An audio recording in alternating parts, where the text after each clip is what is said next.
আরেকদিকে শিক্ষা কমিশন 2022 সাল থেকে নীতি প্রণয়ন করেছে, নবম থেকে মাধ্যমিক উচ্চ মাধ্যমিকে ইসলাম শিক্ষার পরীক্ষা হবে না। যেন এই বইটি কেউ হাতেও না ধরে। তাহলে বোঝা যাচ্ছে ইসলাম শিক্ষা থেকে দূরে রাখা হবে। আরেকদিকে বিবর্তনবাদের মাধ্যমে গোটা আগামী প্রজন্মকে নাস্তিক বানাবার চক্রান্ত ফাইনাল হয়েছে। শাহজালালের বাংলায় তা হতে দেওয়া হবে না মুসলমান।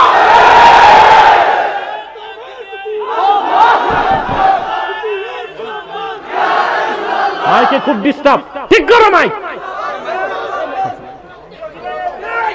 একটা হর্ন চলে না, এগুলো ঠিক করো মাইক।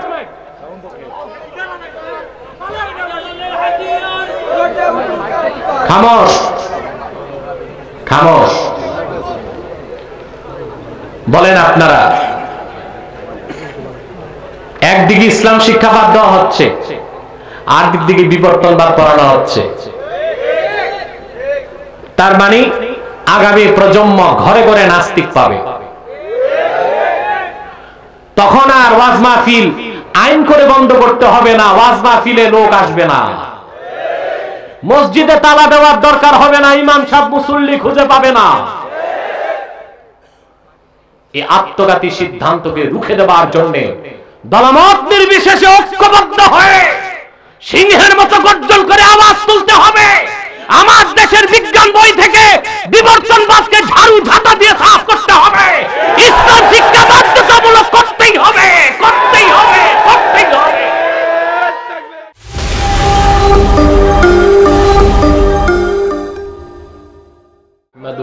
ونستعينه ونستغفره ونعوذ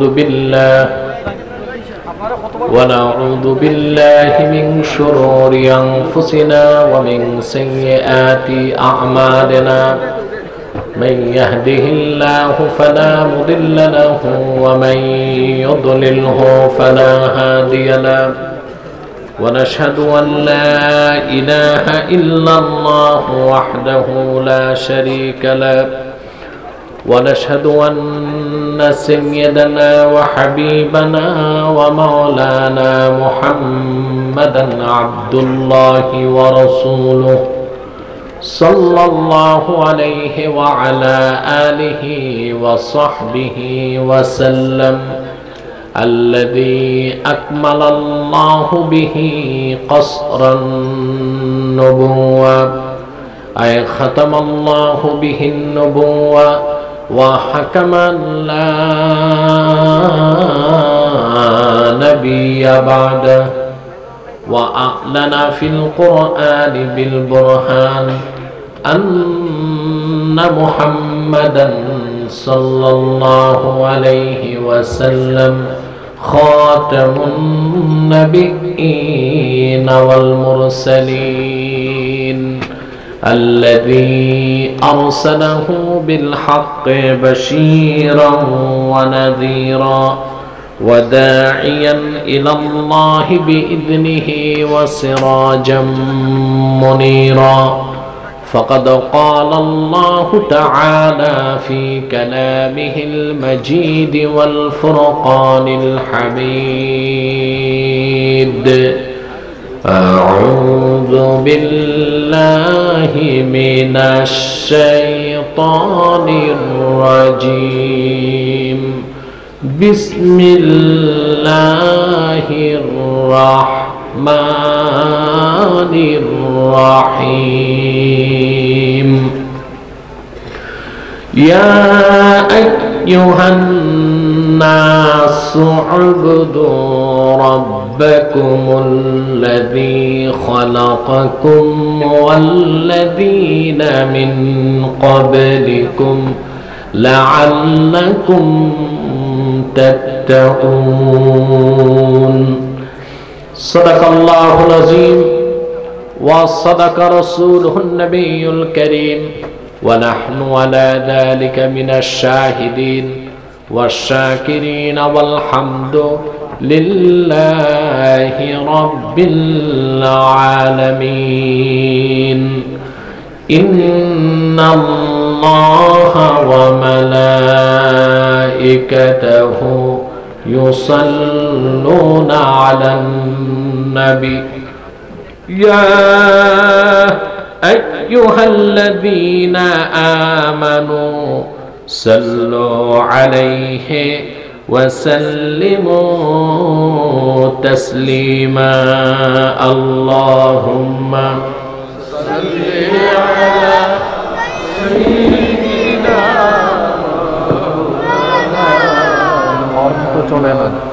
وعلى آل سيدنا مولانا محمد রাত বেশি তো আপনারা ক্লান্ত হয়ে গেছেন না ভোল্টেজ কমে যাচ্ছে বুঝতে পারতেছি মাইকেল না আপনাদের একেবারে হৃদয়ের গভীর থেকে শ্রদ্ধার সাথে আল্লাহর হাবিব সাল্লাল্লাহু আলাইহি সাল্লামের নূরানি কদমে দরুদ সালামের হাদিয়া পাঠান আল্লাহুম্মা সাল্লি আলা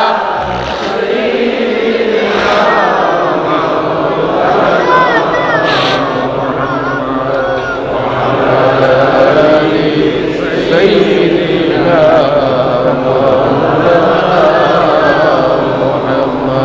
जहाँ रोज़े पाके खैरुल वरा है वह जन्नत नहीं है तो फिर और क्या है अल्लाहुम्मा सल्ले अला सय्यिदिना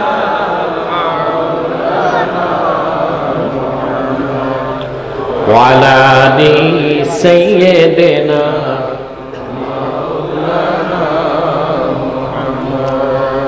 هو الحبيب الذي ترجى شفاعته لكل حال من الأحوال مقتحم اللهم صل على سيدنا مولانا محمد وعلى آل سيدنا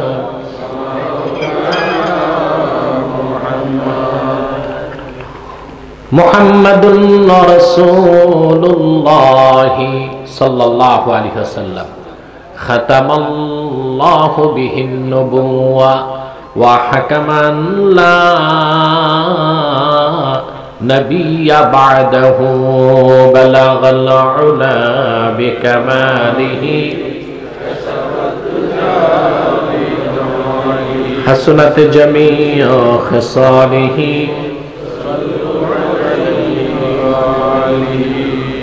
দক্ষিণ বারাণসী যুব সমাজ কর্তৃক আয়োজিত 18তম ইসলামী মহাসম্মেলনের সম্মানিত সভাপতি মাওলানা সালেহ আহমদ সাহাব বারাকাল্লাহু ফি উমরি হাজারাত উলামায়ে কেরাম তুলাবায়ে ইজাম বিভিন্ন প্রান্ত থেকে গভীর রাতে ছুটে আসা আমার প্রাণ প্রিয় মুসলমান ভাই ও বন্ধুগণ সকলকে অন্তরের অন্তঃস্থল থেকে জ্ঞাপন করছে মোবারক সবটুকুন শুকরিয়া আল্লাহ সুবহানাহু ওয়া তাআলার জন্য যিনি আমাদেরকে আজকের এই মুতাবাররাক মাহফিলে আসার বসার তৌফিক মেহেরবানি করে ভিক্ষা দান করেছেন সেজন্য আসুন আমরা সকলে একবার অবনত চিত্তে হৃদয়ের আবেগ অনুভূতি উজাড় করে সমবেত কণ্ঠে বলি আলহামদুলিল্লাহ অগণিত অসংখ্য দরুদ ও সালাম আল্লাহর সৃষ্টির প্রধান আকর্ষণ বিশ্ব সভার সভাপতি সকল নবী রাসূলগণের মাথার তাজ শামসুল হিদায়াত বদরুদ্দুজা সাইয়্যিদুস সাকালাইন ইমামুল মুরসালিন খাতামুন নবিয়্যিন ওয়াল মুরসালিন আফতাবে নবুওয়াত শাহনশাহে রিসালাত सरकार दो जहां सुल्तानुल मदीना नबीगुल अंबिया हुजूरे अकरम नूरे मुजस्सम नूरुन अला नूर सय्यिदिना हबीबिना शफीइना मौलाना मुहम्मद सल्लल्लाहु अलैहि ওয়াসাল্লামের উপর আল্লাহ জাল্লা যিকরু যাকে আজ থেকে ১৫০০ বছর আগে প্রেরণ করেছেন সর্বশ্রেষ্ঠ ও সর্বশেষ নবী ও রাসূল হিসেবে, যার পরে আজ পর্যন্ত পৃথিবীতে অবশ্যই কোন প্রকার নবী কিংবা রাসূল অবশ্যই আসে নাই, অবশ্যই এখনো নাই, অবশ্যই কিয়ামত পর্যন্ত আসবে না। সম্মানিত সুধী, মাইক সেটিং করো, আমার কানে আওয়াজ আসবে না, ইকো চলবে না, ডিলে থাকতে পারে, হর্ন বাজে না, দুই পাশে চোঙ্গা দুইটা, ওই দেখো ওটা বাজে না এমনি ঝুলে আছে। সম্মানিত সুধী, আমি তো আজকে অনেক আগে আসতাম, কিন্তু আপনারা জানেন রাষ্ট্রীয় কিছু অনুষ্ঠান হচ্ছে ঢাকাতে, সে কারণে পুরো ঢাকাতে এখন ক্লাবস হয়ে আছে। আমি বিমান ধরতে পারি না, যে কারণে খুব কষ্ট করে আমাকে বাই রোড আবার আসতে হয়েছে, অনেক দেরি হয়ে গেছে। সে যাই হোক, আসতে যে পেরেছি এটা আল্লাহ তাআলার মেহেরবানি ছাড়া সম্ভব ছিল না। তারপরও অনেক যানজট এড়িয়ে আমাকে আসতে হয়েছে, অন্তত আল্লাহর হুকুমে ওয়াদা রক্ষা করতে পেরেছি, আলহামদুলিল্লাহ। আমি কোনো ভূমিকাতে যেতে চাই না, রাত তো বেশি, খুব কম সময়ে আল্লাহর কোরআন থেকে কিছু মেসেজ, কিছু বার্তা আপনাদেরকে দিতে চাই, বলুন আল্লাহুম্মা আমিন। তবে আমার বুঝেই আসছে না কিছু ভাই দাঁড়িয়ে আছেন কেন, পিছনে তো কিছু জায়গা আছে, ওখানে তো বসতে পারেন। আপনাদের জন্য বিশাল প্যান্ডেল করেছে তারা, আপনারা আরামে বসবেন, কোরআন শরীফ থেকে কথা শুনবেন, দাঁড়িয়ে থাকার তো কোনো মানে নাই। তবে আমাদের প্রোগ্রামগুলোতে অনেক হিন্দু অমুসলিমরাও আসে, তাদেরকে আমরা বসতে বলি না, তারা যেভাবে খুশি ওয়াজ শুনতে পারে। মুসলমান যারা আছেন আল্লাহর রাস্তায় বসেন।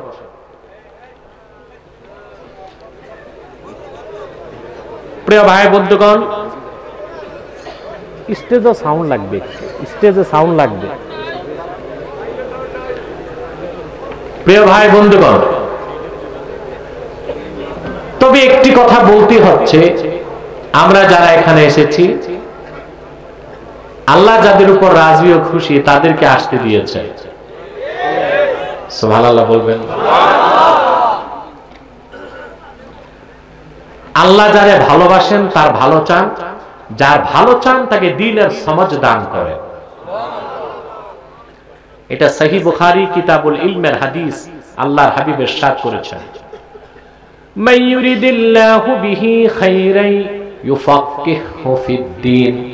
আল্লাহ যার ভালো চান তাকে দ্বীনের সমঝদার বানায় দেন। আল্লাহ যাকে ভালোবাসেন তার ভালো চান, আর যার ভালো চান তাকে দ্বীনের সমঝ দান করে। আল্লাহ আপনাদেরকে দ্বীনের সমাজ দিতে ডেকেছেন, এখানে আসতে দিয়েছেন, তাহলে নিশ্চয় আল্লাহ আপনাদের ভালোবেসেছেন।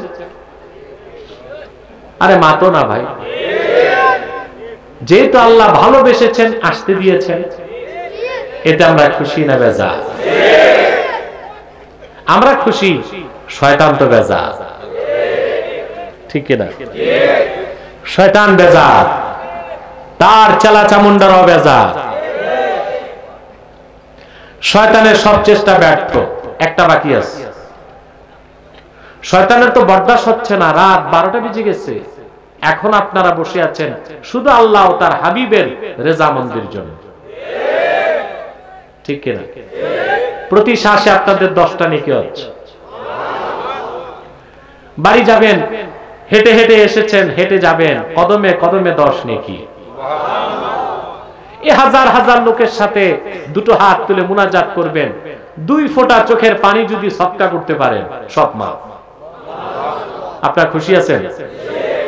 শয়তানকে আমরা বিজয়ী হতে দিব না, সেজন্য আমরা একটা নেক নিয়ত করব। আমরা নিয়ত করছি কিছুক্ষণ পরে আজকের মুনাজাত করে গুনাহ মাফ করে নিষ্পাপ বেহেশতি আল্লাহওয়ালা হয়ে বাড়ি যেতে চাই। কারা কারা হাত তুলে আল্লাহ তাআলাকে দেখা?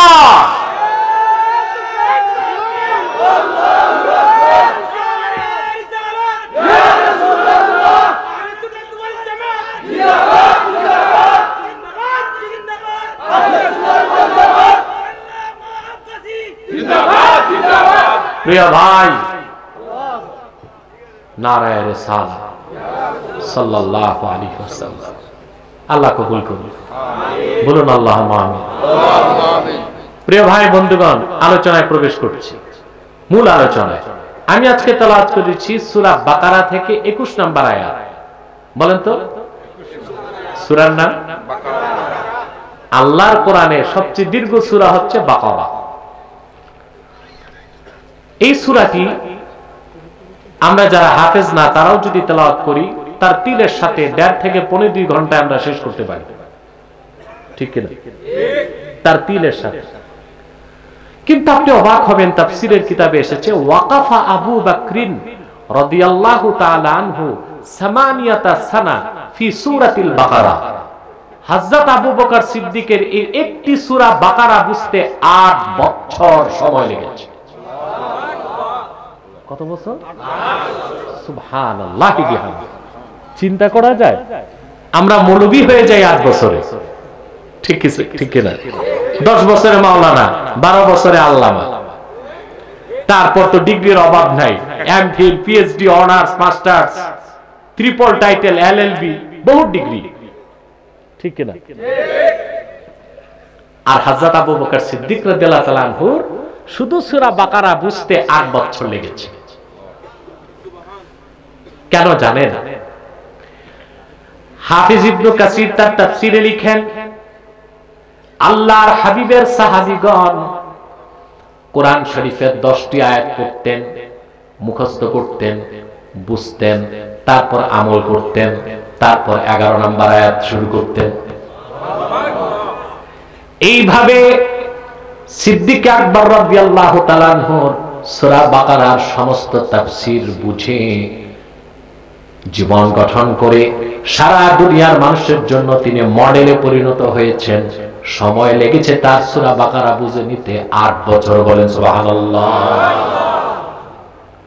সহজ কথা? এই সূরা বাকারার শুরুতে আল্লাহ তাআলা 1 থেকে 20 নম্বর আয়াত পর্যন্ত পৃথিবীর মানুষকে 3টি শ্রেণীতে ক্লাসিফাইড করেছেন, 3টা ভাগ করছেন মানুষকে। কয়টা ভাগ? আপনারা তো সূরা বাকারা পড়েন, আমি একটু আপনাদেরকে শুধু হিন্টস দিয়ে যাচ্ছি যেন আপনারা পড়তে পারেন, বুঝতে পারেন। প্রথম থেকে 20 নম্বর আয়াত পর্যন্ত আল্লাহ তাআলা মানুষকে কয় ভাগ করছেন? আমার দিকে তাকান। মুমিন, মুনাফিক, কাফের। 3-এর বাইরে চতুর্থ কোনো মানুষ জোরে বলেন। কেউ যদি বলেন আমি নিরপেক্ষ থাকবো, মুমিনও না, মুনাফিকও না, কাফের না, এই সুযোগ নাই। নিরপেক্ষ বলতে কিছু আছে? একটা নদ, আরেকটা কি? নদী। পক্ষ আছে। নদ মানে যার পানি একদিক যায়, নদী মানে যার পানি জোয়ার ভাটা 2 দিক যায় আসে। বৃক্ষের মধ্যে নর আছে, নারী আছে। ফুলের মধ্যে পুরুষ আছে, মহিলা আছে। পরাগায়নের মাধ্যমে তারা বংশবৃদ্ধি করে। পক্ষ আছে না নাই? বলেন। পুরুষ আছে, মহিলা আছে। হ্যাঁ, বলতে পারেন একটা তো জাতি আছে, থার্ড জেন্ডার, হিজরা। হিজরা আপনারা কি বলেন? যেটা তো কোনো পক্ষ না, এটা নিরপেক্ষ। ও বাপ, নিরপেক্ষ হইতে শেষ পর্যন্ত হিজরা হইবে। হিজরাকে কি বলেন আপনারা? হিজরা, হিজরা, যেটাকে আরবিতে বলা হয় খুনসা, মুখান্নাস।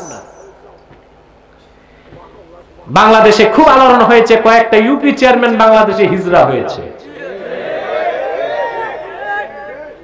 আপনারা দেখছেন না? বাস হয়েছে, চেয়ারম্যান পর্যন্ত চলবে, আবার হিজরা ধইরা মসজিদের ইমাম সাহেব বানায় না, ওইটা চলবে না। চলবে না। তাই নিরপেক্ষ বলতে কোনো কিছু নাই।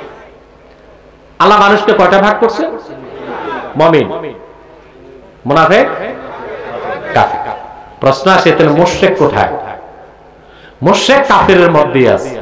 আল্লাহ কোরআন শরীফে বলেছেন, ইন্নাল্লাযীনা কাফারু মিন আহলিল কিতাবি ওয়াল মুশরিকিনা মুনফাক্কিনা হাত্তা তা'তিয়াহুমুল বায়িনাহ রাসূলুম মিনাল্লাহ। ইন্নাল্লাযীনা কাফারু মিন আহলিল কিতাবি ওয়াল মুশরিকিন, নিশ্চয় যারা কুফরি করে কাফের হয়েছে আহলি কিতাব থেকে আর মুশরিক থেকে। তাহলে মুশরিককে আল্লাহ তাআলা রাখলেন কোন শ্রেণীতে? কাফের। বলেন মুশরিক কোথায় আছে? ফকিহগণ বলেন ইন্না বাইনা শিরকি ওয়াল কুফরে ওয়াজহাল উমুমি ওয়াল খুসুস, শিরক এবং কুফরের মধ্যে আম ও খাসের সম্পর্ক আছে। তার মানে প্রত্যেক কাফের মুশরিক নাও হতে পারে, কিন্তু প্রত্যেক মুশরিক অবশ্যই কাফের। মানুষ কয় ভাগ? একটু জোরে মাতো। রাতের নিস্তব্ধ পরিবেশকে তোমাদের গুঞ্জন দিয়ে সরব করতে হবে। আরো জোরে। মানুষ কয় ভাগ? মুমিন, মুনাফিক, কাফের। তিনের বাইরে কোন মানুষ? আপনি অবাক হবেন মুসলমান, সূরা বাকারা শুরু থেকে আল্লাহ তাআলা 20 নম্বর আয়াত পর্যন্ত তিনটি শ্রেণীর কথা আলোচনা করেছেন। প্রথম আলোচনা করেছেন মুমিনের কথা, তারপর কাফেরের কথা, তারপর মুনাফিকের কথা। আল্লাহ স্পষ্ট বলে দিয়েছেন কাফের এবং মুনাফিকরা চিরকালের জন্য জাহান্নামে যাবে। সফলতা শুধু পাবে মুমিনগণ। কারা? সেই মুমিনের সফলতার জন্য আল্লাহ তাআলা 21 নম্বর আয়াতে প্রথম নির্দেশ করলেন। এর আগে কোরআনে কোনো নির্দেশ নাই। কি নাই? প্রথম নির্দেশ কত নম্বর আয়াতে? কি নির্দেশ? আল্লাহ বলেন ইয়া আইয়ুহান নাসু উবুদু রাব্বাকুমুল্লাযী খালাকাকুম ওয়াল্লাযীনা মিন ক্বাবলিকুম লাআল্লাকুম তাত্তাকুন। হে মানব জাতি, ইত্তাকু রাব্বাকুম, তোমরা তোমাদের, উবুদু রাব্বাকুম, হে মানব জাতি তোমরা তোমাদের রবের ইবাদত করো। ইবাদত হবে কার? সর্বশক্তি দিয়ে বলেন ইবাদত হবে কার? গোলামি হবে কার? দাসত্ব হবে কার? আল্লাযী খালাকাকুম, যিনি তোমাদের সৃষ্টি করেছেন, ওয়াল্লাযীনা মিন ক্বাবলিকুম, তোমাদের পূর্ববর্তীদের সৃষ্টি করেছেন। কেন? লাআল্লাকুম তাত্তাকুন তাজতানিবুনা মিনাশ শিরকি ওয়াল কুফরি ওয়াদ দানাস, যেন তোমরা শিরক থেকে, কুফর থেকে, নেফাক থেকে বেঁচে বিশুদ্ধ মুমিন হয়ে আল্লাহর পেয়ারা বান্দা হয়ে যেতে পারো। এতটুকু বুঝছেন? কথা বলেন। আমার কথা বোঝা যাচ্ছে? সাউন্ড পুরো পাওয়া যাচ্ছে? এখন আসেন, এই কথাটি বুঝাবার জন্য তিনটি প্রশ্ন আসে। কয়টি? প্রত্যেকটা মানুষ যদি চিন্তা করে, তার জীবনে প্রথম প্রশ্ন আসে আমি কে? প্রশ্ন কি? আমার সৃষ্টি কোথা থেকে? 3, আমাকে কেন সৃষ্টি করা হয়েছে? আপনার মানুষ হিসেবে আপনার জীবনের পুরা দর্শন এই তিনটি প্রশ্নের উত্তরের মধ্যে আল্লাহ রেখে দিয়েছে। প্রথম প্রশ্ন কি? আমি কে? এখন আল্লাহর কোরআনকে বাদ দিয়ে যদি বিজ্ঞানের কাছে প্রশ্ন করেন, যারা ইহজাগতিক বুঝেন, ম্যাটারালিস্ট, বস্তুবাদী, প্রকৃতি পূজারী, ন্যাচারালিজম, প্রকৃতিবাদে বিশ্বাসী, প্রকৃতি বিশ্বাস করে, প্রকৃতির স্রষ্টাকে বিশ্বাস করে না, এরা বস্তুবাদী। এরা কি? এদের আরেক নাম সেকুলারিস্ট, ইহজাগতিক, জড়বাদী। এদেরকে যদি প্রশ্ন করেন তুমি কে, বলবে আমি কে? আমি সহ পৃথিবীর মানুষ সব বানরের বংশধর। এটাই বিজ্ঞান শিখাইছে ওদেরকে। কি শিখাইছে? ইউটিউবার, বজ্ঞা। না, আর নামানো যাবে না, এখন নামাতে গেলে ডিস্টার্ব হবে। বরং ক্যামেরা জায়গা মতো থাক, তুমি মাথা উঁচা করো। প্রিয় সুধী, কথা খেয়াল করতেছেন? কোরআন হাদিস যাদের কাছে নাই, ওদেরকে যদি জিজ্ঞেস করেন আমি কে, বলবে আমি এখন মানুষ, আগে বানর ছিলাম। এগুলি পড়ায় ওরা স্কুল কলেজে। আপনার নবম থেকে গ্রাজুয়েট পর্যন্ত বায়োলজিতে তারা পাঠ্যপুস্তকে বাংলাদেশ বর্তমান শিক্ষা commission the theory of evolution, বিবর্তনবাদ, বানর থেকে মানুষ, এই কুফরি মতবাদকে সংযোজন করেছে। আফসোস, একদিকে এই কাজ করছে যেন ছাত্রগুলো নাস্তিক হয়, আরেকদিকে শিক্ষা কমিশন 2022 সাল থেকে নীতি প্রণয়ন করেছে, নবম থেকে মাধ্যমিক উচ্চ মাধ্যমিকে ইসলাম শিক্ষার পরীক্ষা হবে না। যেন এই বইটি কেউ হাতেও না ধরে। তাহলে বোঝা যাচ্ছে ইসলাম শিক্ষা থেকে দূরে রাখা হবে। আরেকদিকে বিবর্তনবাদের মাধ্যমে গোটা আগামী প্রজন্মকে নাস্তিক বানাবার চক্রান্ত ফাইনাল হয়েছে। শাহজালালের বাংলায় তা হতে দেওয়া হবে না মুসলমান।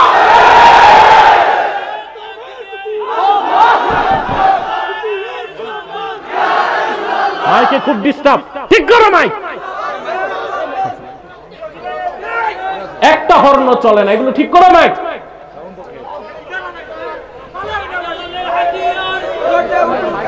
খামোশ খামোশ। বলেন আপনারা, একদিকে ইসলাম শিক্ষা বাদ দেওয়া হচ্ছে, আর দিকে বিবর্তনবাদ করানো হচ্ছে। তার মানে আগামী প্রজন্ম ঘরে ঘরে নাস্তিক পাবে। তখন আর ওয়াজ মাহফিল আইন করে বন্ধ করতে হবে না, ওয়াজ মাহফিলে লোক আসবে না। মসজিদে তালা দেওয়ার দরকার হবে না, ইমাম সাহেব মুসল্লি খুঁজে পাবে না। এই আত্মঘাতী সিদ্ধান্তকে রুখে দেওয়ার জন্য দলমত নির্বিশেষে ঐক্যবদ্ধ হয়ে সিংহের মতো গর্জন করে আওয়াজ তুলতে হবে। আমার দেশের বিজ্ঞান বই থেকে বিবর্তনবাদকে ঝাড়ু ঝাঁটা দিয়ে সাফ করতে হবে। ইসলাম শিক্ষা বাধ্যতামূলক করতেই হবে, করতেই হবে, করতেই হবে।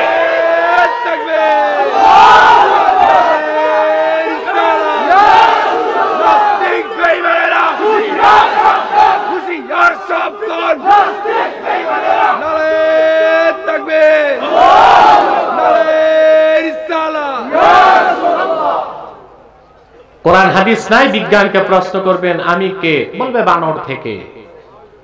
কোরআন শরীফকে জিজ্ঞেস করেন আমি কে, কোরআন কি বলে শুনেন। আল্লাহ রাব্বুল আলামিন বলেন ওয়ালাকাদ কাররামনা বনি আদামা ওয়া হামালনাহুম ফিল বাররি ওয়াল বাহরি ওয়া রাযাকনাহুম মিনাত তাইয়্যিবাত। আল্লাহ রাব্বুল আলামিন বলেন আমি আদম সন্তানদেরকে রেসপেক্টেড করেছি, সম্মানিত করেছি, মুআজ্জাজ করেছি, জল এবং স্থলে তাদেরকে কর্তৃত্ব দিয়েছি, আর ভূপৃষ্ঠের সবচেয়ে দামি উত্তম খাদ্য তাদেরকে রিজিক হিসেবে নির্ধারণ করেছি। আমি কে? আমার পরিচয় কোরআন দিয়েছে। আমি আল্লাহর সৃষ্টি জগতের শ্রেষ্ঠ সৃষ্টি, বানর থেকে নয়, আদম থেকে। কার থেকে? জবাব পেয়েছেন? আল্লাহ বলেছেন মানুষ তুমি আল্লাহর শ্রেষ্ঠ সৃষ্টি, তোমাকে ভূপৃষ্ঠের কর্তৃত্ব দেওয়া হয়েছে, জল এবং স্থলে। কর্তৃত্ব কার? মানুষের। আল্লাহ দিচ্ছেন। আমাদের কর্তৃত্ব কিনা? কথা বলে না। এত বিশাল হাতি, তার পিঠে বসে থাকে একজন ছোট্ট মানুষ, ঠিক কিনা? মানুষ যা বলে হাতি তাই তো শোনে। আল্লাহর হুকুমে যদি হাতি একবার কমান্ড ব্রেক করে, মানুষটার বাবার ক্ষমতা নেই হাতির পিঠে একবার উঠবে, ঠিক কিনা?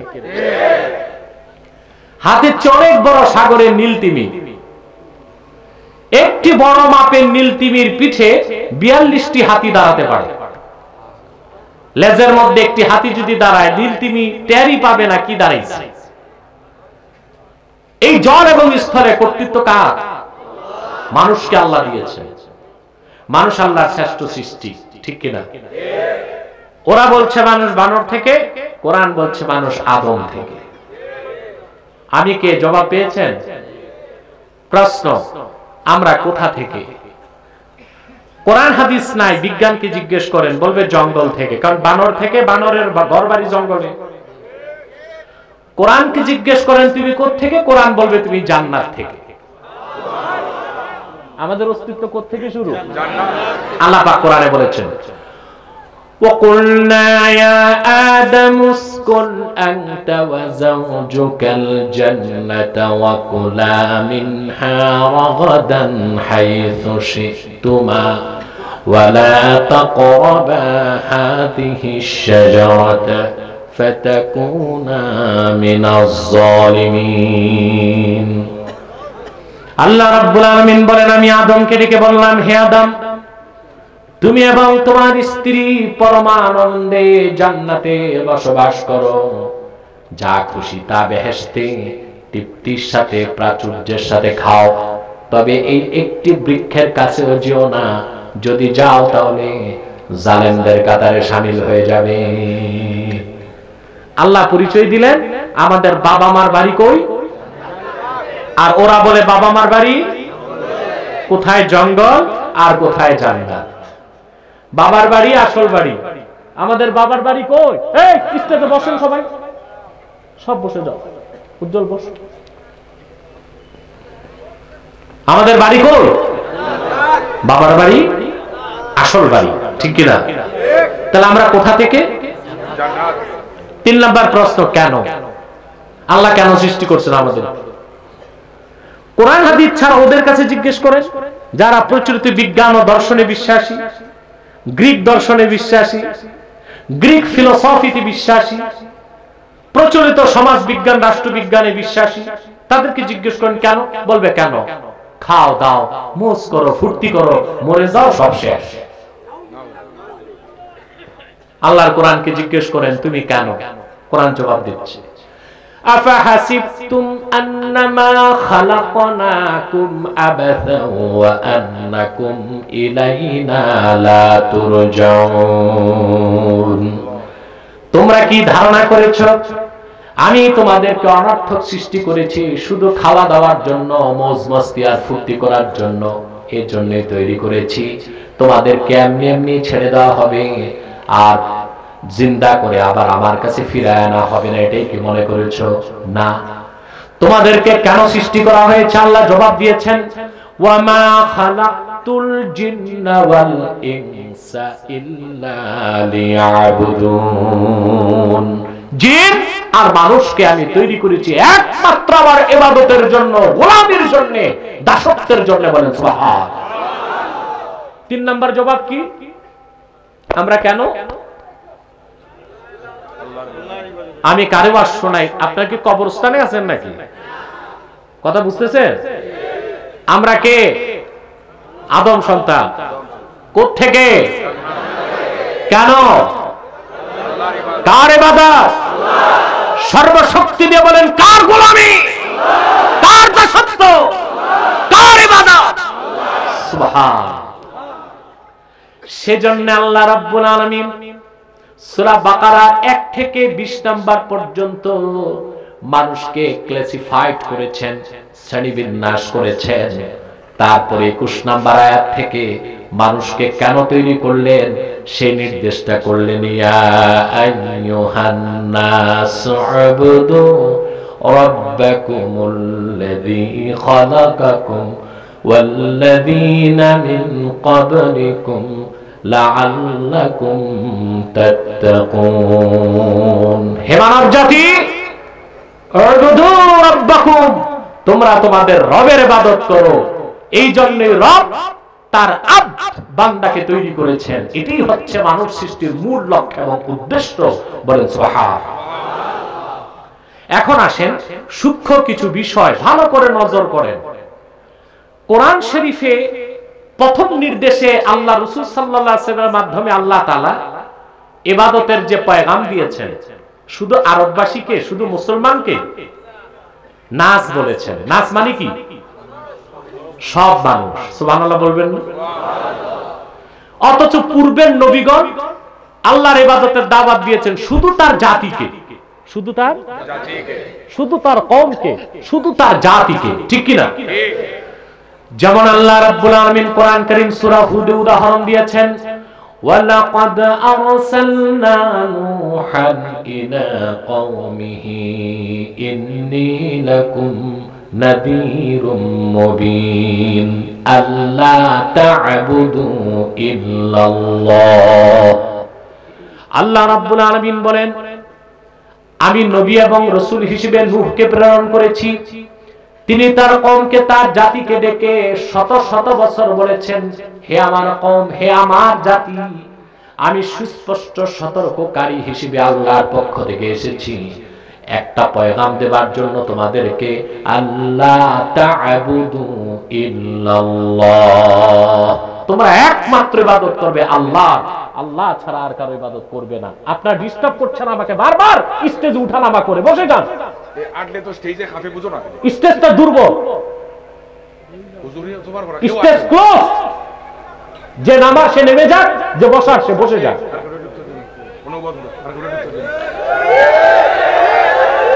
সম্মানিত সুধী, কথা খেয়াল করছেন? নূহ আলাইহিস সালাম বললেন, হে আমার কওম, একমাত্র ইবাদত করো আল্লাহ, কার? আল্লাহ তাআলা আবার উদাহরণ দিয়েছেন, ওয়া ইলা আদিন আখাহুম হুদান ক্বালা ইয়া কওমি ইবুদুল্লাহা মা লাকুম মিন ইলাহিন গায়রু। আল্লাহ বলেন, আমি আদ জাতির নিকট পাঠিয়েছি তাদের ভাই সুবহানাল্লাহ হুদকে। হুদ শত শত বছর দাওয়াত দিয়ে বলেছে, হে আমার জাতি, তোমরা ইবাদত করো আল্লাহর, আর কারো ইবাদত করো না। আল্লাহ পাক আবার দৃষ্টান্ত দিয়েছেন, ওয়া ইলা সামুদ আখাহুম সালিহান ক্বালা ইয়া কওমি ইবুদুল্লাহা মা লাকুম মিন ইলাহিন গায়রু। আল্লাহ বলেন, আমি সামুদ জাতির নিকট তাদের ভাই সালেহকে পাঠিয়েছি। তিনিও শত শত বছর দাওয়াত দিয়ে বলেছেন, হে আমার কওম, তোমরা ইবাদত করো একমাত্র আল্লাহ, তিনি ছাড়া কোনো মালিক নাই। জোরে বলেন, মালিক নাই। আল্লাহ পাক আবার উদাহরণ দিয়েছেন, ওয়া ইলা মাদিয়ানা আখাহুম শুআইবান ক্বালা ইয়া কওমি ইবুদুল্লাহা মা লাকুম মিন ইলাহিন গায়রু। আল্লাহ বলেন, আমি মাদিয়ান জাতির নিকট শুআয়বকে পাঠিয়েছি, তিনি মুসা আলাইহিস সালামের শ্বশুর। আল্লাহ বলেন, তিনিও শত শত বছর দাওয়াত দিয়ে তার কওমকে বলেছেন, হে আমার জাতি, আমার কওম, তোমরা একমাত্র আল্লাহর ইবাদত করো, তিনি ছাড়া অন্য কোনো মালিক নাই। এভাবে আল্লাহ তাআলা 25 জন নবীর উদাহরণ কোরআন শরীফে দিয়েছেন। লক্ষাধিক নবী রাসূলের মধ্যে শ্রেষ্ঠ 25 জনের দৃষ্টান্ত দিয়েছেন। তারা প্রত্যেকেই তার জাতিকে ডেকেছেন, হে আমার জাতি, আল্লাহর ইবাদত করো। হযরত ইব্রাহিম, হযরত নূহ, হযরত মুসা, হযরত ঈসা সবাই বলেছেন, হে আমার জাতি, আল্লাহর ইবাদত করো।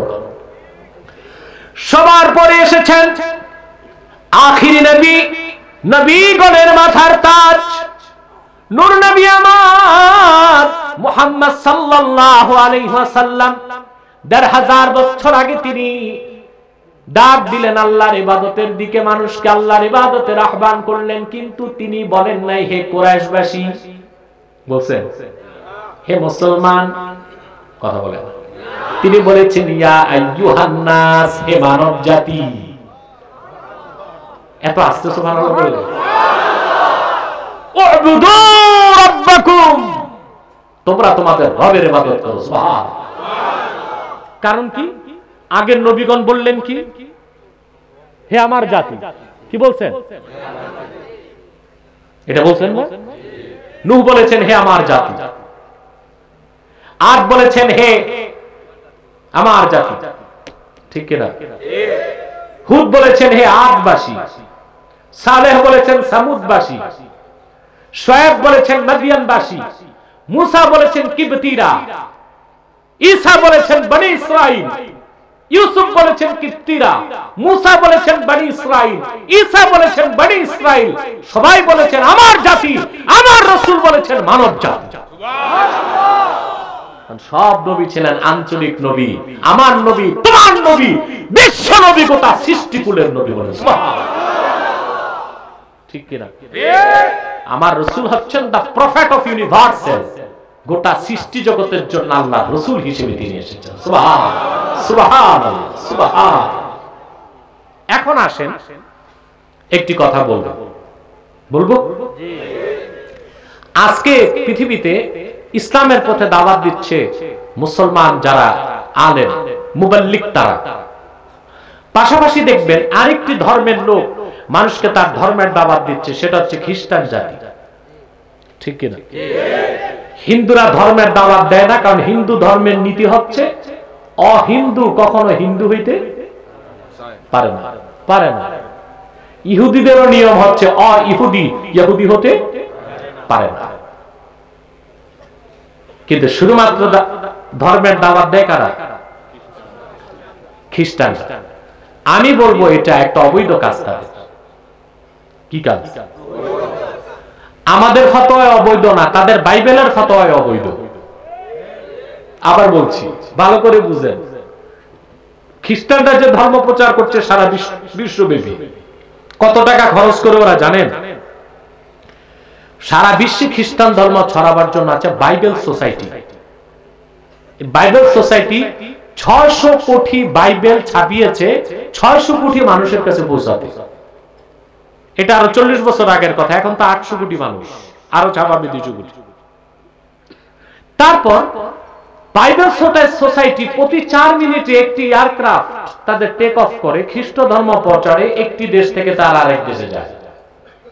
এক এক নামে তারা ধর্ম প্রচার করছে। যেমন বাংলাদেশে যত এনজিও নন গভর্নমেন্ট অর্গানাইজেশন আছে বাংলাদেশে, ব্যাংকের ছাতার মতো যা দেখেন, আশা, ভরসা, কারিতাস, গ্রামীণ সহ যা আছে, এই সবগুলো টাকা আসে সুইজারল্যান্ড থেকে, ইতালি, রোম থেকে, ভ্যাটিকান সিটি থেকে। খ্রিস্টানরা টাকা দিয়ে এনজিওর নামে বাংলাদেশে নামিয়েছে। দারিদ্রতাকে হাতিয়ার করে এদেশের মুসলমানের ঈমানকে লুটে নিয়ে খ্রিস্টান বানাবার চক্রান্তে তারা নেমেছে। তাদের মাস্টার প্ল্যান হচ্ছে, আপনারা জানেন না, পার্বত্য চট্টগ্রামকে ছিন্ন করে সাজেককে রাজধানী করে একটি খ্রিস্টান রাষ্ট্র বানাবে। এটা হতে দিবেন? এটা ঠেকাবেন? ঠেকাতে হলে জাতীয় ঐক্য প্রয়োজন। আপনারা যেভাবে আওয়ামী লীগ, বিএনপি আর দলে দলে মারামারি করছেন, নিজেরা মারামারিতে থাকবেন, ওরা এসে শকুনের থাবা বসায় দিবে বাংলাদেশে। সেই দিক খেয়াল রাখতে হবে। আমরা স্পষ্ট হুঁশিয়ার করে দিচ্ছি, বাংলাদেশের স্বাধীনতার মূল চেতনা ইসলাম ও মুসলমান। এই দেশ লক্ষ লক্ষ মুসলমানের রক্তের বিনিময়ে স্বাধীন হয়েছে।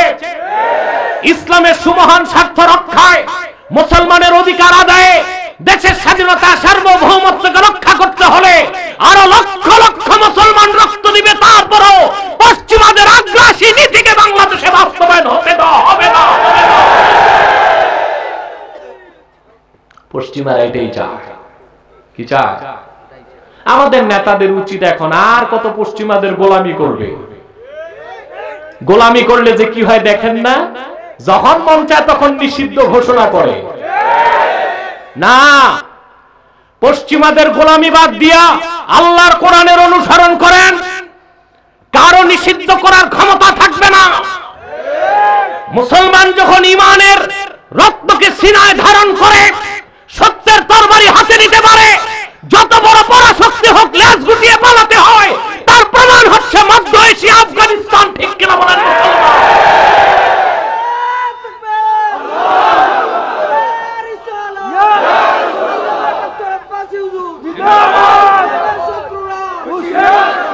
অতএব দেশকে আগ্রাসন মুক্ত করার জন্য জাতীয় ঐক্যের কোন বিকল্প নাই।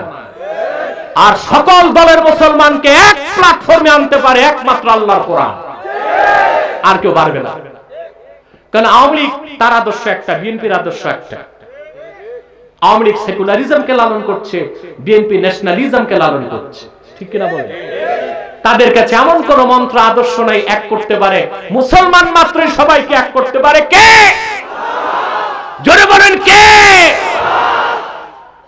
আসুন পশ্চিমাদের তাবেদারি ছেড়ে আমরা আল্লাহর কোরআনের অনুসরণ করি। ঈমানও ঠিক থাকবে, আমলও ঠিক থাকবে, দেশও ঠিক থাকবে। দেশ ঠিক থাকলে আমরা সবাই ঠিক থাকবে। দেশ ক্ষতিগ্রস্ত হলে সবাই ক্ষতিগ্রস্ত। ঠিক কিনা বলেন?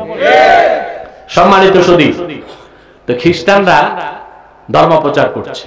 আমি বলেছিলাম খ্রিস্টানদের ধর্ম প্রচার বৈধ না অবৈধ? জোরে মাতো না ভাই। আমাদের ফতোয়া না তাদের ফতোয়া? তাদের ফতোয়াটা কই আছে? নিউ টেস্টামেন্ট, বাইবেলের মধ্যে এসেছে জেসাসের স্টেটমেন্ট। জেসাস বলে ওরা ঈসাকে, কাকে? জেসাস বলে। জেসাসের স্টেটমেন্ট আছে নিউ টেস্টামেন্টে। জেসাস বলেছে, শোনো, আমি বনি ইসরায়েলের হারানো মেষগুলোকে উদ্ধার করতে এসেছি কেবল। অর্থাৎ জেসাস বা যিশু নিজে বলেছে তিনি এসেছেন শুধু বনি ইসরায়েলের জন্য। তাহলে বনি ইসরায়েল না যারা, তাদের কাছে তার ধর্ম পৌঁছানোটা তাদের নবীর ফতোয়ায় বৈধ না অবৈধ? ঠিক কিনা? দ্বিতীয় সবচেয়ে বড় কথা, জেসাসের ধর্ম খ্রিস্টান ইসলাম আসার পর রহিত হয়ে গেছে, অতএব এটার দাওয়াত দেওয়ার আর কোনো সুযোগ নাই। শুধুমাত্র বিশ্বের প্রতিটি প্রান্তে ইসলামের দাওয়াত পৌঁছাবার অথরিটি আল্লাহ তাআলা মুসলমানকে দিয়েছেন। কারণ মুহাম্মদ সাল্লাল্লাহু আলাইহি সাল্লাম ১৫০০ বছর আগে যে কোরআন এনেছেন শুধু মুসলমানের জন্য নয়, সব মানুষের জন্য। আর মুসলমানকে আল্লাহ তাআলা নির্বাচন করেছেন শুধু মুসলমানের জন্য নয়, বিশ্ব মানবতার কল্যাণে।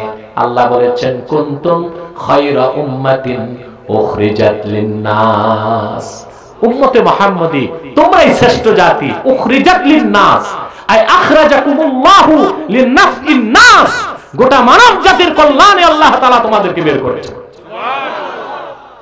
তার বড় কারণ আল্লাহ রাসূল সাল্লাল্লাহু আলাইহি সাল্লাম আহ্বান করেছেন, হে মানব জাতি, তোমাদের রবের ইবাদত করো। কথা বুঝতেছেন না? বলেছেন আরববাসী আল্লাহর ইবাদত করো, মানব জাতি আল্লাহ রবের ইবাদত। এখন এই আয়াতের 21 নম্বর আয়াতের দ্বিতীয় সূক্ষ্ম বিষয় বলবো না মুনাজাত করি? হ্যাঁ, মা সাবরা ঘুমাচ্ছেন, আপনারা ঘুমাচ্ছেন নাকি? একটু দেখাও তো কারা কারা ঘুমাও, হাত উঠাও।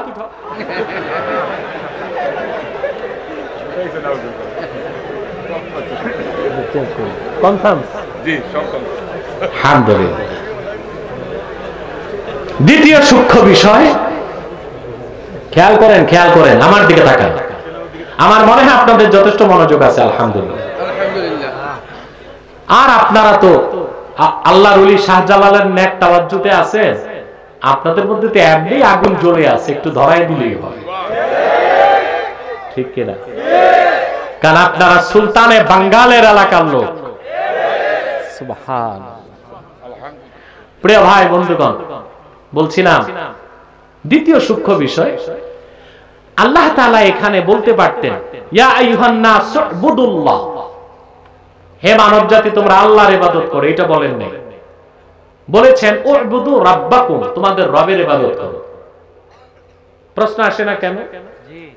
আরে ভাই বলো না, প্রশ্ন আসে। আল্লাহ যত বড়, ওনার আল্লাহ নামটা তত বড়। বান্দারে যে মস্তিষ্ক আল্লাহ দিছে, এটা দিয়ে আল্লাহ তাআলার আল্লাহ নাম থেকে আল্লাহর পরিচয় উদ্ধার করতে পারবে না। হযরত মোল্লা আলী কারি বলেন, আল্লাহ ইসমুল লিযাতিল বারি আল মুস্তাজমিউ লিজামিই সিফাতিহিল কামাল। আল্লাহ তাআলার আল্লাহ নাম ওনার জাতি নাম, যে নামটি আল্লাহর সমস্ত গুণাবলী বা সিফতকে জমা করে আছে। অর্থাৎ আল্লাহ কে? যিনি রব, রহমান, রহিম, করিম, সত্তার, জব্বার, কাহ্হার, যুল জালাল। সুবহানাল্লাহ। এখন বান্দা খুব সহজে আল্লাহকে চিনতে পারে রব হিসেবে। কি হিসেবে? এই জন্য আল্লাহ তাআলা রবের দাস সৃষ্টি আব্দ যেন রবকে চিনতে পারে ও ইবাদত করতে পারে, এই জন্য বলেছেন ইয়া আইয়ুহান নাস উবুদু রাব্বাকুম, তোমরা তোমাদের রবের ইবাদত করো। এখন আপনারা কি আল্লাহকে রব হিসেবে চিনতে পেরেছেন?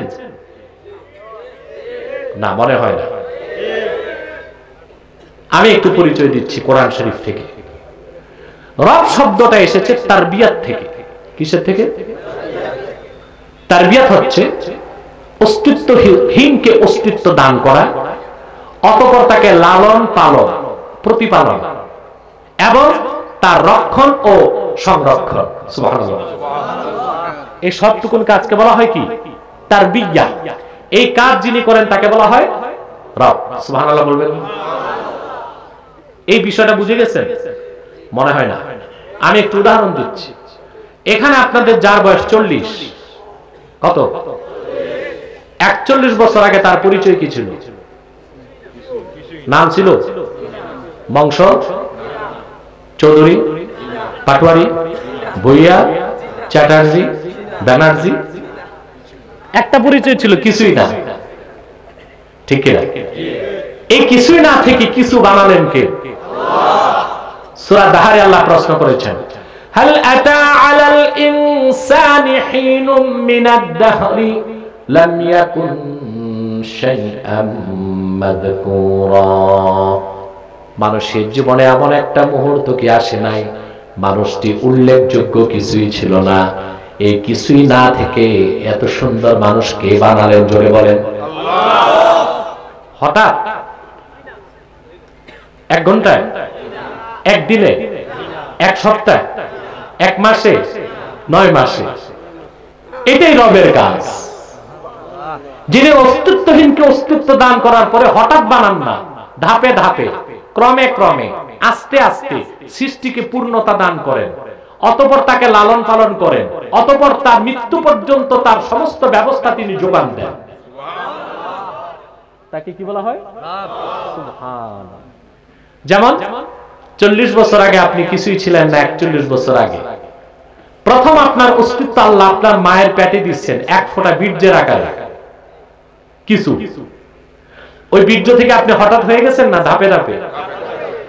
আল্লাহ পাক কোরআন কারীমে বলেন, ওয়ালাকাদ খালাকনাল ইনসানা মিন সুলালাতিন মিন তিন সুম্মা জাআলনাহু নুতফাতান ফি ক্বারারিন মাকিন সুম্মা খালাকনান নুতফাতা আলাকাতান ফাখালাকনাল আলাকাতা মুদগাতান ফাখালাকনাল মুদগাতা ইযামান ফাকাসাওনাল ইযামা লাহমা ثم أنشأناه خلقا آخر فتبارك الله أحسن الخالقين। আল্লাহ পাক বলেন, আমি মানুষকে তৈরি করেছি মাটির সারনির্যাস থেকে। প্রথমে আমি মানুষের অস্তিত্ব এক ফোঁটা বীর্যের আকারে তার মায়ের সুরক্ষিত অন্ধকার রেহেম নামের কারখানায় স্থাপন করেছি। সুবহানাল্লাহ বলবেন না? 40 দিন পর আমি সেই বীর্যকে রক্তপিণ্ড তৈরি করেছি, তার 40 দিন পর গোশতপিণ্ডে পরিণত করেছি, তার 40 দিন পর হাড় হাড্ডি দিয়েছি। ধাপে ধাপে আমি ফাকাসাউনাল ইযামা লাহমা, গোশতের মসৃণ পোশাক দিয়া হাড্ডিগুলোকে আবৃত করে দিয়েছি। সময় যখন পুরা হয়ে গেছে, যে মানুষটা ছিল কিছুই না, তাকে কিছু, তারপর আরো কিছু, তারপর সবকিছু দিয়া সুন্দর একটা অবয়ব গঠন দিয়া দুনিয়ায় পাঠায় দেই।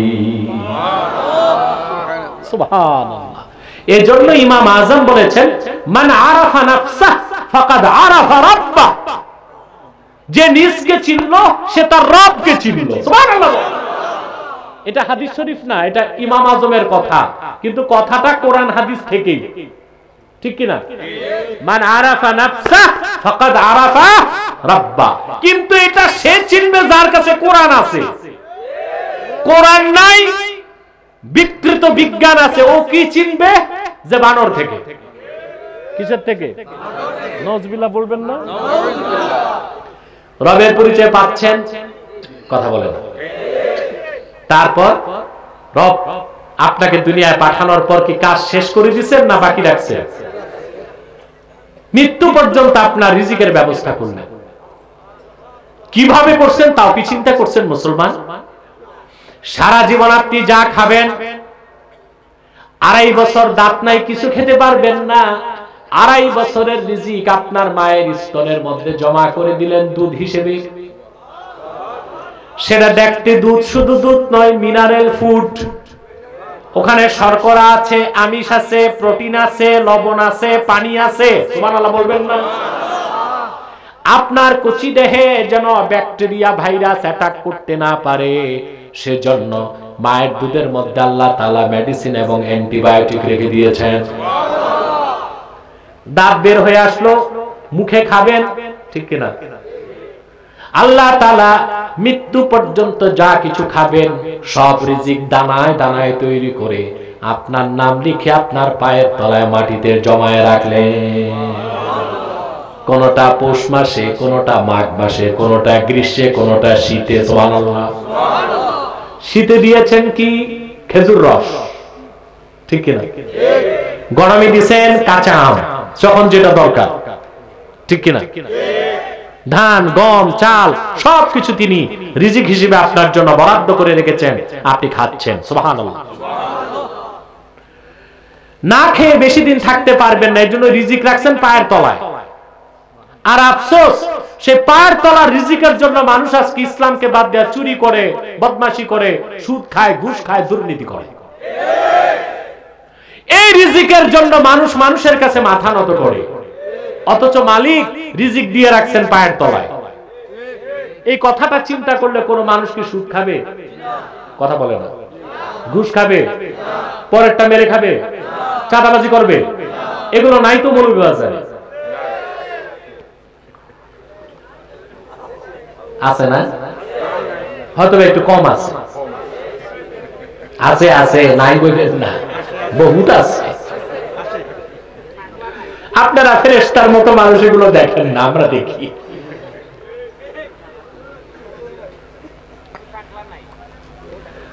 ওটা তো ডিসকোয়ালিফাইড। হ্যাঁ, এই টাকলা তো গেছে, এটাই বাদ, ঠিক কিনা? প্রিয় সুধী, যে কথা বলছিলাম, রিজিক দিয়ে রাখলেন পায়ের তলায়। এর চেয়ে বেশি দরকার আপনার পানি। পানি রাখলেন আল্লাহ হাতের কাছে। পানি ছাড়া মানুষ বেশিক্ষণ বাঁচতে পারবে না। আল্লাহ তাআলা পানি ফ্রি ট্রান্সপোর্টের ব্যবস্থা করছেন সমুদ্র থেকে। সুবহানাল্লাহ। মিকাইলকে নিযুক্তি করে রাখছেন, কোথায় পানি লাগবে পাঠাও। পানিকে এমনি দেন আল্লাহ? সাগরের পানি লবণের সাথে উঠায় যদি মাথায় দিতেন, আপনারা সবাই টাকলা হইতেন। চুল থাকতো নাকি? লবণ পানিতে চুল থাকতো? ফসল হতো? গবাদি পশু বাঁচতো? সব লবণাক্ত পানি। সমুদ্রের পানিতে বিজ্ঞান বলেছে 60% লবণ। কত পার্সেন্ট? ওটা খালি তো মারা যাবে। আল্লাহ রাব্বুল আলামিন তিনি রব, কত সুন্দর স্কিম করে রেখেছেন। সূর্যের তাপ বেড়ে যায় সমুদ্রে, পানিগুলো ওয়াটার ভ্যাপর হয়ে যায়, বাষ্প হয়ে আকাশ উঠে ঠান্ডা হয়ে যায়। পানি যখন বাষ্প হয়ে উঠে সমুদ্রের লবণ লবণে সমুদ্রে রয়ে যায়। পানিগুলো ডিস্টিল হয়ে যায়, বিশুদ্ধ হয়ে আকাশে উঠে। আল্লাহর হুকুমে তা বরফ হয়ে যায়। আল্লাহ হুকুম করেন, বাতাস তারে ধাক্কা দেয়। যেখানে পানি দরকার আল্লাহ মিকাইলকে বলে দেন, মৌলভীবাজারে এত লক্ষ কিউসেক পানি ঢেলে দাও। মিকাইল আলাইহিস সালামের বাহিনী আছে, ফেরেশতা চাবুক দিয়ে পিটায়, পানির আধার মেঘ খন্ড আপনাদের মাথার উপর চলে আসে। আল্লাহর হুকুমে বৃষ্টি বর্ষিত হয়, ফোঁটায় ফোঁটায় পানি আপনাদের মাথায় পড়ে, আপনাদের কূপ, নদী, খাল, বিল ভরপুর হয়ে যায়। সুবহানাল্লাহ বলবেন না? বৃষ্টির পানি স্টোর হয়ে আপনার মাটির পানিটা হয়, যেটা ডিপ টিউবওয়েলে আপনারা উঠান। কথা বুঝতেছেন?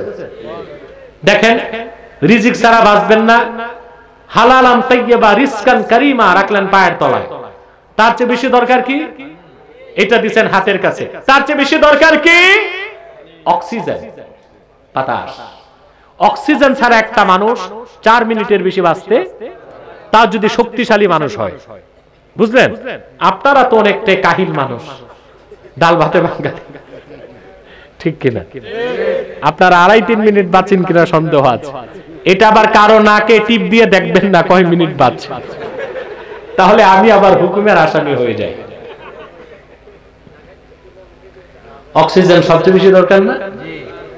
এইটা আল্লাহ তাআলা যদি ব্যবস্থা করতেন, বাজার থেকে কিনে আনবেন, তো সারা দুনিয়ার পেট্রোল যেমন আমেরিকা চুরি করে মজুত করতেছে, সব অক্সিজেন সে জমা করে রাখত, তারপর চড়া মূল্যে বিক্রি করত। আল্লাহ বলছেন, না, আমার বান্দাদের এসেনশিয়াল যে ফুড, সবচেয়ে জরুরি খাদ্য রিজিক, অক্সিজেন নাকের গোড়ায় দিয়ে রাখছে, টান দিলেই। সুবহান। অক্সিজেন যদি কিনতে হতো এখন তো অভিজাত মানুষ পানি কিনে খায়, 40 টাকা বোতলের পানি কিনে খায়। সারাদিন যদি অক্সিজেন আপনার নাকে থাকে, প্রায় 2300 টাকার অক্সিজেন লাগে। কত টাকা? তাহলে হিসাব করেন, আল্লাহ যদি টাকা নিতেন বা অক্সিজেন বাজার থেকে কিনতে হতো, কত লাখ টাকার অক্সিজেন প্রতি মাসে যেত। তার মানে তিনি রব, অস্তিত্বহীনকে তিনি অস্তিত্ব দান করেছেন ধাপে ধাপে, ক্রমে ক্রমে। তারপর তার লালন পালনের ব্যবস্থা করেছেন, তার সংরক্ষণের ব্যবস্থা করেন। সুবহানাল্লাহ বলবেন না? এই কাজ যিনি করেন তাকে বলা হয়, জোরে বলেন কি? রব। সেজন্য আল্লাহ তাআলা ইয়া আইয়ুহান নাস উবুদুল্লাহ বলেন নাই, বান্দা যেন তার স্রষ্টা রবকে সহজে চিনতে পারে। সেজন্য আল্লাহ তাআলা বলেছেন ইয়া আইয়ুহান নাস উবুদু রাব্বাকুম, হে মানব জাতি তোমরা তোমাদের রবের ইবাদত করো। বুঝতে পারছেন? আসেন এবার শেষ দিক চলে গেলাম। এখন আল্লাহর ইবাদত করবেন, কথা বলেন। রবের ইবাদত করবেন, কিভাবে করবেন? ইবাদত তো বুঝেন না। ইবাদত আপনারা বুঝেন শুধু নামাজ, রোজা, হজ, যাকাত, এতটুকু ইবাদত। আমি বিশ্ববরেণ্য 3 জন মুফাসসিরের সংজ্ঞা দিব, শুনবেন? বেশি টাইম না, 3 মিনিটে 3টা সংজ্ঞা বলবো। বিশ্ববরেণ্য মুফাসসির কাজী বাইজাভি ইবাদতের ব্যাখ্যা লিখেছেন, ইবাদত শব্দটার উৎপত্তি তরিকুল মাবাদ থেকে। তরিকুল মাবাদ বলা হয় যে পথ সরকার বানায় না, মানুষ বানায় না। মানুষ যখন ক্ষেত খামারে হাঁটে, মানুষের পায়ের আঘাতে যে পথ তৈরি হয়, গ্রামের পথ, মেঠো পথ, তাকে বলা হয় তরিকুল মাবাদ। সেই তরিকুল মাবাদ থেকে ইবাদত। তার মানে বান্দা রবের কাছে তাকে এতটা তুচ্ছ করে দিবে, আল্লাহর ইবাদত, আল্লাহর বন্দেগী, আনুগত্যের ক্ষেত্রে বান্দা তার অস্তিত্বের কল্পনাও করবে না। দ্বিতীয় সংজ্ঞা দিয়েছেন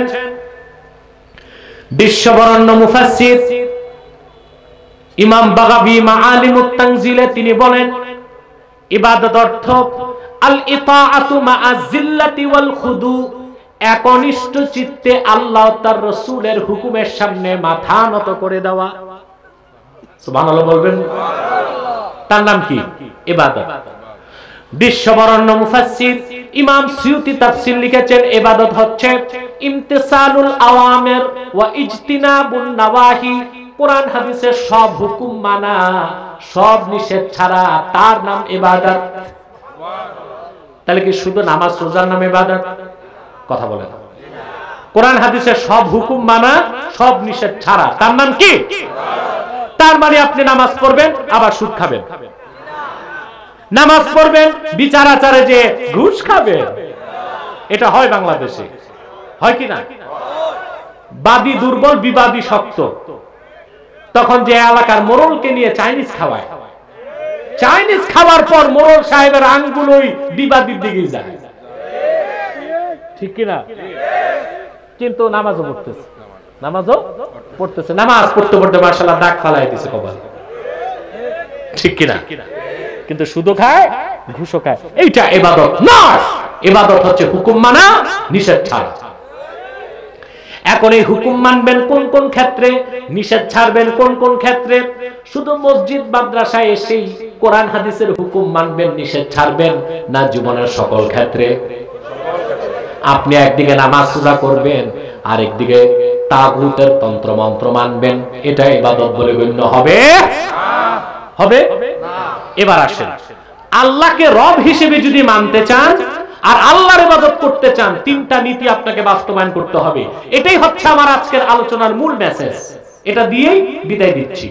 আর একটা লোক দাঁড়াবার চেষ্টা করবেন না। আমি দেখছি রাত বেশি, পানি পড়ছে, কুয়াশার পানি পড়তেছে, আমি এক্ষুনি ছেড়ে দিচ্ছি। কয়টা নীতি? আল্লাহকে রব হিসেবে বিশ্বাস করেন,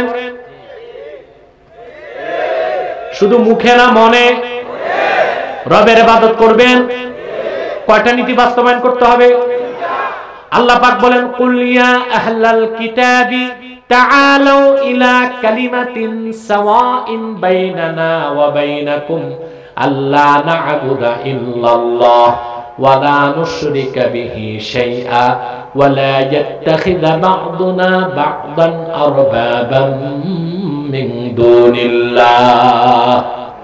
আল্লাহ পাক বলেন মুহাম্মদ সাল্লাল্লাহু আলাইহি ওয়াসাল্লাম আপনি ডাক দিয়ে বলুন হে আহলে কিতাব তাআলাউ ইলা কালিমাতিন সাওয়াইন বাইনানা ওয়া বাইনাকুম আসো একটি কথায় আমরা বিশ্বাস করি তোমরাও বিশ্বাস করতে পারো একটি কথায় আমরা ঐকমত্য স্থাপন করি সেটা কি আল্লাহ না'বুদা ইল্লাল্লাহ আমরা আল্লাহ ছাড়া কারো ইবাদত করব না ওয়ালা নুশরিকা বিহি শাইআ আল্লাহর সাথে কোনো ব্যক্তি কোনো বস্তুকে শরীক করব না কোনো ব্যক্তি কোনো বস্তু কোনো মাজার কোনো মিনার কোনো সৌধ কোনো প্রতিমা কোনো ভাস্কর্য কোনো প্রতিকৃতি কোনো ব্যক্তি কোনো বস্তুকে আল্লাহর ইবাদতে শরীক করব না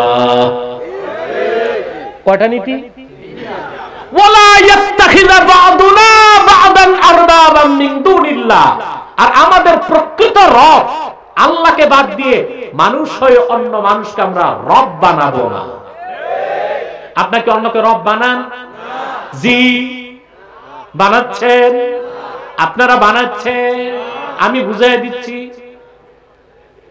তারপর তো বলবেন হ্যাঁ বানা ঠিক কিনা মুসলমান কোথায় আছে অবস্থান আপনাদের ভালো করে বুঝেন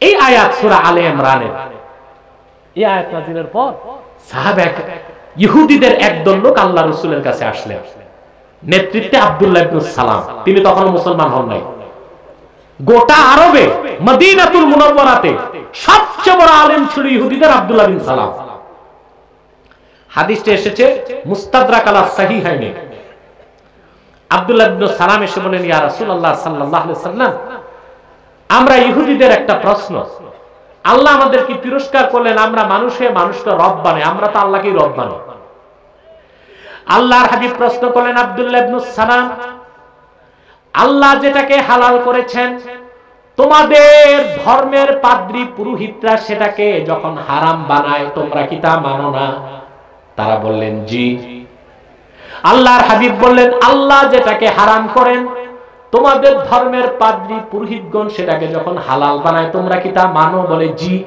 আল্লাহর হাবিব বললেন আল্লাহর হালালকে হারাম করে আর আল্লাহর হারামকে হালাল করে তো তোমরা মানুষ হয়ে মানুষকে রব বানাচ্ছ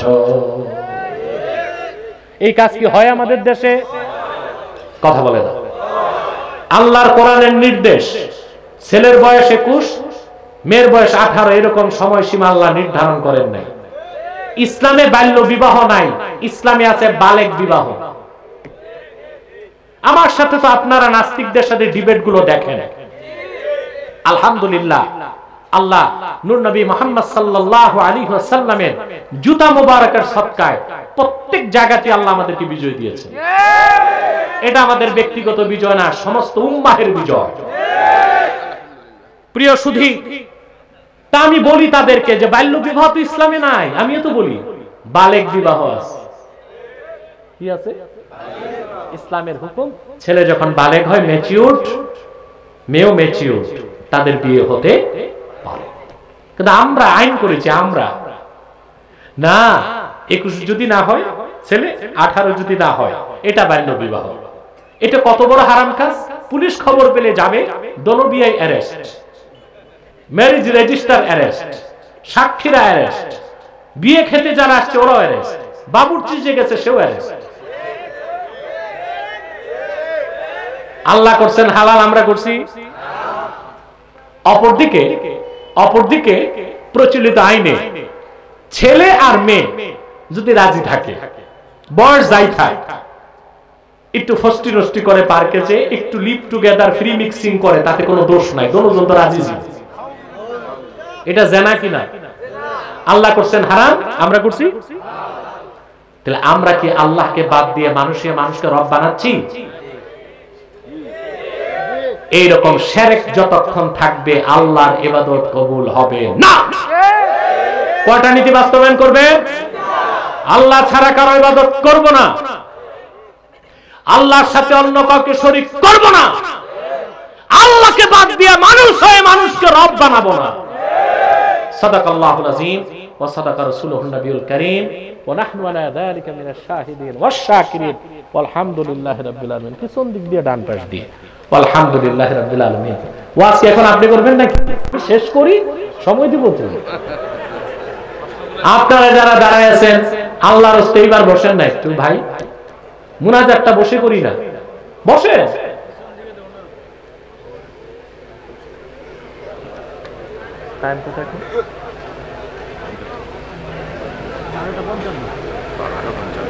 অনেক রাত, আলহামদুলিল্লাহ এত রাত পর্যন্ত এতগুলো লোক আপনারা ধৈর্যের সাথে বসলেন, আপনাদেরকে আল্লাহ যেন আজরুল আজিম দান করেন, বলুন আল্লাহুম্মা। আমি আর আপনাদেরকে কষ্ট দিচ্ছি না, আর আপনারা প্রশ্ন আইনেন না, যা আসছে এটার উত্তরই টাইম লেগে যাবে, বাস আর প্রশ্ন দিবেন না। সম্মানিত সুধী, আমি আর কষ্ট দিচ্ছি না, আমি বিদায় মুহূর্তে আপনাদেরকে কয়েকটা বিষয় হুঁশিয়ার করে দিচ্ছি। আচ্ছা বস। আমি আবার বলছি, যারা দাঁড়াচ্ছেন আপনাদের কি মুনাজাত দরকার নাই? ওনারা আউলিয়া কেরাম, মুনাজাত লাগবে না। আমার মতো গুনাহগার যারা একটু বসে, এর আগে জরুরি কিছু কথা শুনবো। আমি আপনাদের দুই হাত ধরে করজোড়ে অনুরোধ করব, আমি তাহরিকে খাতমে নবুয়ত বাংলাদেশের পক্ষ থেকে সারা বাংলাদেশে আমার যে মিশন ও ভিশন সেটা বলে দিচ্ছি। আপনাদের এখানে বিভিন্ন দলের লোক আছে না? কেউ আওয়ামী লীগ, কেউ বিএনপি, কেউ জাতীয় পার্টি, কেউ জামাত, সব দলের লোক আছেন আপনারা। কিন্তু এখানে কোনো কোন্দল আছে? ফাসাদ, ঝগড়া কেন নাই?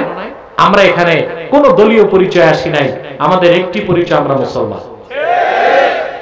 ঠিক কিনা? আমি আপনাদেরকে করজোড়ে অনুরোধ করব, দলীয় মতভেদ থাকতেই পারে, তা থাকবে রাজপথে এবং সংসদে, কিন্তু তিনটি ইস্যুতে আমরা এক হয়ে যাব, সব দলের মুসলমান। ইসলামের সুমহান স্বার্থ রক্ষায়, মুসলমানদের সমস্ত দাবি আদায়ে, আর বাংলাদেশের স্বাধীনতা সার্বভৌমত্বকে অক্ষুণ্ণ রাখতে সকল দলের মুসলমান আমরা ঐক্যবদ্ধ হয়ে যাব। এই ক্ষেত্রে কে কোন দল তা আমরা দেখব না, কে কোন পীরের মুরিদ তা আমরা দেখব না, কে কোন মাসলাক তা আমরা দেখব না। এই ক্ষেত্রে আমি বলে থাকি, মাসলাক যার যার, ইসলাম সবার, দল যার যার, বাংলাদেশ সবার। মনে থাকবে? ইসলাম, মুসলমান ও বাংলাদেশের স্বাধীনতার বিরুদ্ধে সবচেয়ে বেশি চক্রান্ত করে যাচ্ছে বাংলাদেশে দুইটি অমুসলিম সম্প্রদায়। তার একটি হলো কুখ্যাত কাদিয়ানি সম্প্রদায়। নিঃসন্দেহে তারা কাফের এবং অমুসলিম। তাদেরকে যারা কাফের বলবে না, তারাও কাফের, কারণ তারা আল্লাহর আখিরি নবী মুহাম্মদ সাল্লাল্লাহু আলাইহি ওয়াসাল্লামকে আল্লাহর শেষ নবী হিসেবে বিশ্বাস করে না। চিল্লায় বলেন নাউজুবিল্লাহ। এই জন্য তারা কি? তাদেরকে যারা কাফের বলবে না, তারা কি? তাদের আকীদা এত জঘন্য যে তারা ইহুদি খ্রিস্টানের চেয়ে বড় কাফের। তারা বলে থাকে 1857 সালে কোরআন শরীফ বাজেয়াপ্ত হয়ে গেছে। তারা প্রচার করে মদ এবং শূকরের গোশত হালাল। তারা প্রচার করে ইংরেজদের তাবেদারি করা ফরজ, যারা ইংরেজদের তাবেদারি করবে না তারা মুরতাদ। এরকম অসংখ্য কুফরি, জঘন্য কুফরি আকীদা তারা লালন করে। সেজন্য নিঃসন্দেহে তারা কাফের এবং অমুসলিম।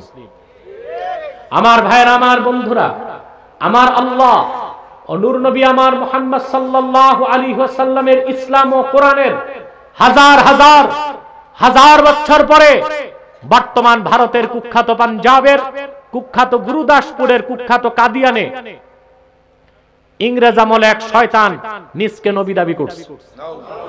চিল্লায় বলেন নাউজুবিল্লাহ। শয়তানটার নাম রেখেছিল তার বাপ মির্জা গোলাম আহমদ কাদিয়ানি। তাকে গোলাম আহমদ বলা যাবে না, কারণ গোলাম আহমদ অর্থ আহমদ এর গোলাম। আর কাদিয়ানের কাজ্জাব ছিল ইংরেজদের পা চাটা গোলাম, কুখ্যাত কাফের। সে গোলাম আহমদ, আহমদ এর গোলাম ছিল না, সে ছিল কুখ্যাত শয়তানের কুখ্যাত গোলাম। কাদিয়ানের কাজ্জাব, মিথ্যা নবুয়তের দাবিদার মির্জা গোলাম শয়তান কাদিয়ানির উপর গজব এসেছে 1908 সালে। যখন গজব এসেছে কাদিয়ানের কাযযাব মিথ্যা নবুয়তের দাবিদার মির্জা গোলাম শয়তান কাদিয়ানী 1908 সালে ধ্বংস হয়ে কুখ্যাত জাহান্নামের কুখ্যাত কুকুরে পরিণত হয়েছে, তার অনুসারীরাও ধ্বংস হয়েছে। বর্তমানে কিছু কাদিয়ানী বাংলাদেশে আছে যারা বিভিন্ন রাজনৈতিক দলে ঘাপটি মেরে বসে আছে। ছলে বলে কৌশলে তারা কাজ করছে ইসলামের বিপক্ষে, মুসলমানের বিপক্ষে, বাংলাদেশের স্বাধীনতার বিপক্ষে। তারা নাম পরিবর্তন করে করে মিথ্যা পরিচয় দেয়। কখনো নিজেদের পরিচয় দেয় আহমদী জামাত, কখনো বলে আহমদিয়া জামাত, কখনো বলে আহমদী সম্প্রদায়, কখনো বলে আহমদিয়া সম্প্রদায়, কখনো বলে আহমদী মুসলিম জামাত, কখনো বলে আহমদিয়া মুসলিম জামাত। সাবধান, যত কাদিয়ানি ছিল আছে থাকবে, তারা কেউ আহমদী জামাত নয়, আহমদিয়া জামাত নয়, আহমদী সম্প্রদায় নয়, আহমদিয়া সম্প্রদায় নয়, আহমদী মুসলিম জামাত নয়, আহমদিয়া মুসলিম জামাত নয়। তারা শয়তানি জামাত, কুখ্যাত জাহান্নামের কুখ্যাত কুকুরের দল। আমাদের সকল দলের একটাই দাবি, অনতিবিলম্বে স্বাধীন বাংলায় শয়তান কাদিয়ানীদেরকে রাষ্ট্রীয়ভাবে অমুসলিম ঘোষণা করতেই হবে, করতেই হবে, করতেই হবে। এই দাবি আদায়ে তাহরিকে খাতমে নবুয়ত বাংলাদেশের ব্যানারে যদি জানমাল দেবার ডাক আসে, কারা কারা প্রস্তুত আছেন হাত তুলে দেখা।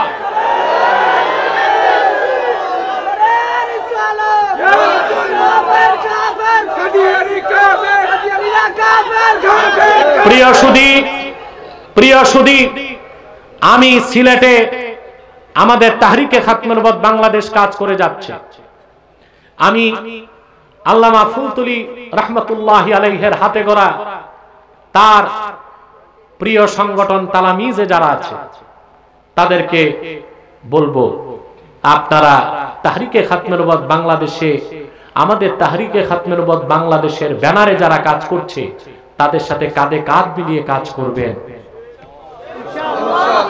কারণ আমাদের জনপুর মাসলাক থেকে ফুলতলি মাসলাক, ঠিক কিনা? আমরা মাসলাকেও এক, ঠিক কিনা? অতএব আমাদেরকে তালামিজকে আমি চাই তাহরিকে খাতমে নবুয়ত বাংলাদেশের ব্যানারে যে কোনো আন্দোলন সিলেটে হলে আমরা সবার আগে তালামিজকে চাই। আল্লাহ কবুল করুন।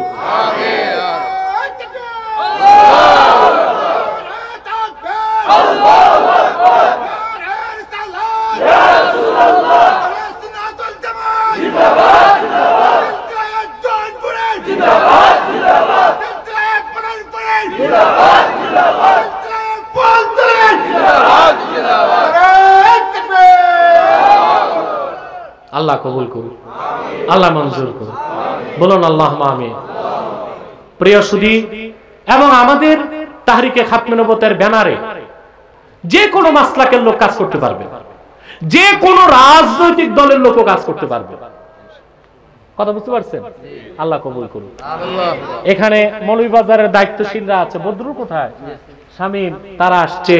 আমার সিলেট মহানগরের দায়িত্বে আছে আমার সেনাদন্য পাইলট উজ্জ্বল, সেও এসেছে অনেক কষ্ট করে।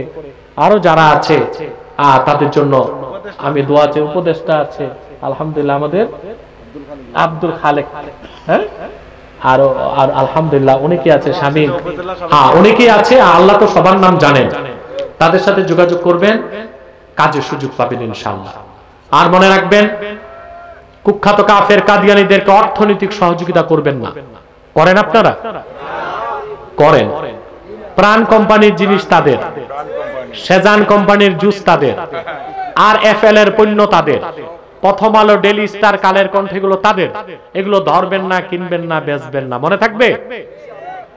আরেকটি অমুসলিম সম্প্রদায় ইসলাম, মুসলমান ও বাংলাদেশের স্বাধীনতার বিরুদ্ধে কাজ করে যাচ্ছে।